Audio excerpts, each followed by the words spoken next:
Hey guys, what is up? It is me, Pagey, here once again with another video on Superman and Lois Season 3.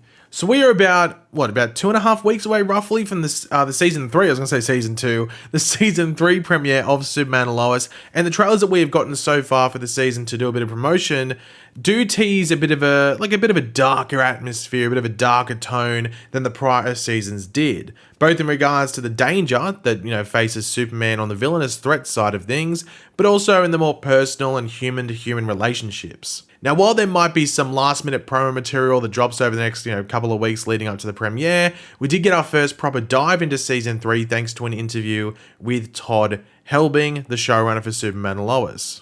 Along with this interview came some new promo images as well, which we will have a look at first before jumping into the meat and potatoes of that interview with Todd. But of course, throughout the video, let me know in the comment section down below your various thoughts on this, because it does sort of go over all the main characters. So yeah, let me know your thoughts down there in regards to any theories you have or just expectations leading into this third season of Superman and Lois.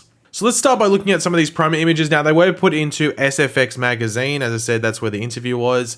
So they have some sort of branding over there, but we do get this look at Superman in his suit. You can see he's on the rooftop of maybe the Daily Planet, or at least a building in Metropolis. You can see the, the city skyline behind him. We know that he's got a new suit this season. It's a bit more blue, but I think it's just the lighting and everything here. I think his old one had lines, literally imprinted lines and stuff on the suit, which you can't really see here. So this is the new suit that we saw in set photos. It's just the lighting makes it look a bit darker and makes it sort of look like the old one, funnily enough. Unless maybe it is the old one and it just gets destroyed earlier on, then there's just a new suit. I don't know. We'll wait and see.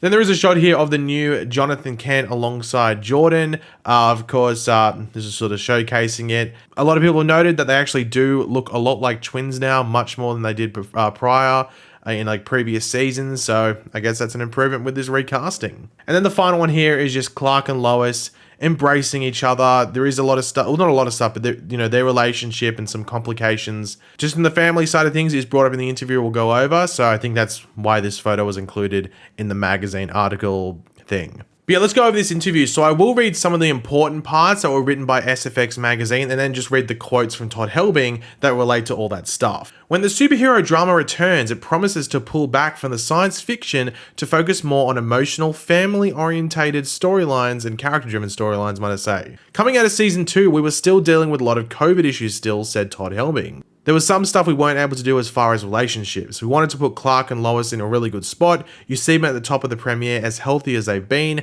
maybe as frisky as they have ever been. There are clearly some ripples that come out of that. Whenever the introduction of another child comes in, you saw in Season 2 when Natalie showed up, it alters the family dynamic. We wanted to play with that idea a little bit and see where it takes us. So this wasn't anything that was sort of danced around. This was brought up. There wasn't a lot of overly intimate stuff with any sort of couples on the show. But mainly you'd think, Superman and Lois, you'd think Clark and Lois, there'd be some stuff there to show they're actually a couple.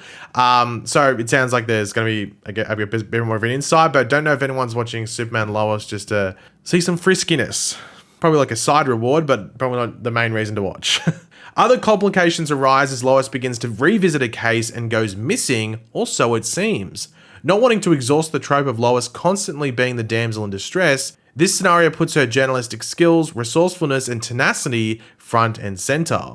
We recognized Lois hadn't been investigating as much as we'd like to see her doing, said Helbing. So he wanted to pump up the Gazette with Chrissy and Lois. Bruno Mannheim has really opened the doors for the investigative side for the three of them, particularly Lois. She gets herself into some pretty precarious positions this year that don't always work out the way she had planned. You see a lot more of Lois from the comics this season. So I'm not overly surprised this is the case, mainly because of what we saw in the Earth Prime comic, which is pretty much setting up Bruno Mannheim for this season. So if you want some backup research, go read that Earth Prime comic for Superman and Lois, and it really does set up this storyline for Lois and this whole Bruno Mannheim thing. When I was reading initially, didn't think that was going to be the case, but now heading into the season, it seems like that's the best homework you can do. Take you 20 minutes to read. But yeah, I'm loving the fact we are going to jump into a bit more of an investigating sort of thing with Lois, and you'd assume that, obviously it says Chrissy there as well, but then they say the three of them, including Clark, because we know he's working at the Gazette now as well. So I'm very intrigued to see how all that plays out and how far the investigating goes to. To squash out any potential fake outs like in previous seasons, Todd Helbing did confirm that Intergang head, Bruno Mannheim, will serve as this season's big bad. What we always try to do is give our villains a point of view, so that they just just don't feel like mustache twirling villains, Helbing explains. You should understand where they are coming from. Not that you necessarily agree with it, but you should at least understand it. Anytime the villain is going through an emotional story that sort of parallels our heroes, it helps hammer that emotional beat home. So I'm very curious to see what that means. Like, I wonder if that's like more of like a family thing, because in the comics, he does have his dad there who sort of started this whole Intergang thing. And I do wonder whether that's going to play into it. Yeah, I'm intrigued by the family aspect of that, potentially, if there's going to be parallels. I don't know exactly what that might be. So yeah, my curiosity levels have increased quite a bit in regards to that. Helbing continued on about Bruno Mannheim by saying, the Bruno Mannheim you meet is not like the one in the comics. There is a lot of history between Lois and Bruno. Bruno is sort of her white whale. He is the guy she has been chasing since she lived in Metropolis and Intergang for years and years, but nothing would stick with this guy. He always covers his tracks. When some of the clues emerge, when we get into the John Henry Irons story and how that factors in, it really puts the whole family on this interesting path. So I love the fact that you are going to see this eventual crossroads, I guess you could say, between the John Henry Irons story, which sort of brought the name of Bruno Mannheim and Intergang into the show, as well as Lois's past with Bruno, and as I say, him being this white whale in the investigative journalism side of things in her career. I love the fact that you're going to get that crossroads, and I'd assume it might not be like right till the end of the season, it might be halfway through. It depends how early we start the John Henry Irons story as well in this season, or vice versa with how soon Lois starts as well. So that'll be an interesting thing. But as I said, this sort of ties into that Earth Prime comic, as I was saying before. Like in that comic, it shows Lois tailing Bruno in that, and I wonder if that's going to fold into the show. He was sort of like manipulating powerful people in Metropolis, like politicians and stuff, to sort of like, you know, clear the path for him to do what he wanted to do. So I think that might have been what's going to happen here. I guess we'll probably learn pretty early on if that's what the backstory is going to be. And it seems that there might be flashbacks in this season as well. Like I think I saw Bitsy Tulloch post not even long ago that I think for like episode 11 of this season, she's doing flashbacks to like her in her early like journalistic days, which could tie into the Bruno Mannheim stuff, or maybe Lex Luthor. So yeah, this excites me. I love this type of things. Like I love like sort of like a detective case or investigative case, and bringing this into this show, hopefully if it's good, gets me pretty excited. Meanwhile, Jordan and Jonathan refuse to sit on the sidelines. The Kent siblings will come into their own more as they forge their own separate identities. For Jordan, that means honing his flourishing superpowers. John is really starting to figure out who he is post-Metropolis, says Helbing. We team the kids up quite a bit. Jordan and John, Nat and Sarah, the four of them get into a lot of teenage problems. You see them work together as their own hero contingency. And Jordan has an interesting journey this season. He wants to get out there and be a hero. It puts Clark and Lois, particularly Clark, in a situation. When Clark was a kid, his mother and father wanted to keep him from going out and being a hero all the time too, because of exposing himself to the world. Doing that in today's day and age makes it more difficult for Clark. We get into that as Jordan wants to go down this Superboy path. So we've seen in the trailers that Jordan is sort of doing it on his own accord, going out because he just, you know, believes that he can do it and stuff like that. But Clark's still going to have that fatherly tendency to protect his son and not, you know, cause any issues that, you know, his parents try to protect him from. Now, the only thing that gets me a bit worried, but not overly worried, because it depends how it happens. It can either be done pretty well or really bad. I think it's probably a mix of the two, and that's like the teenage Scooby gang, if you want to call it, of John, Jordan, Nat, and Sarah. Just because it maybe it feels a bit out of the ordinary, maybe for Sarah to be involved in the superhero stuff.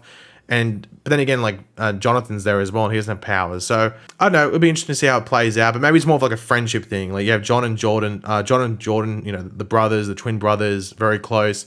And then Nat and Sarah have their own, you know, friendship is there as well. So maybe that's just what it is. They're teenagers, they hang out. Of course, they're going to, you know, mix in with all the superhero stuff there as well. So maybe it's not too much to be concerned about, but it is a wait and see. And finally, Superman. You might be wondering, hold on, Paige, mate, we got the Lois stuff, but where's Superman? You're not mentioning him that much. Well, it's at the end. As for Superman, the last son of Krypton will keep busy with old and new foes. One nefarious name recently announced was his arch nemesis, Lex Luthor, portrayed by Michael Cudlitz. But Helbing maintains the most of Clark's challenges come courtesy of his family life. In one way, the Superman story is tied with Jordan, Helbing concludes. We go to the fortress a lot. John is going to the fortress. There is something that happens that drives John to have some conversations with Lara, or, you know, his mother, or his grandmother, might I say. I'll just say, as far as Superman around the world and saving the day, that is all the same. It's the problems at home that affect him more intensely than they ever have. The reason for that will become apparent really soon. Now, obviously, the stuff at home makes me very curious, because is it about Lois thinking that she's pregnant?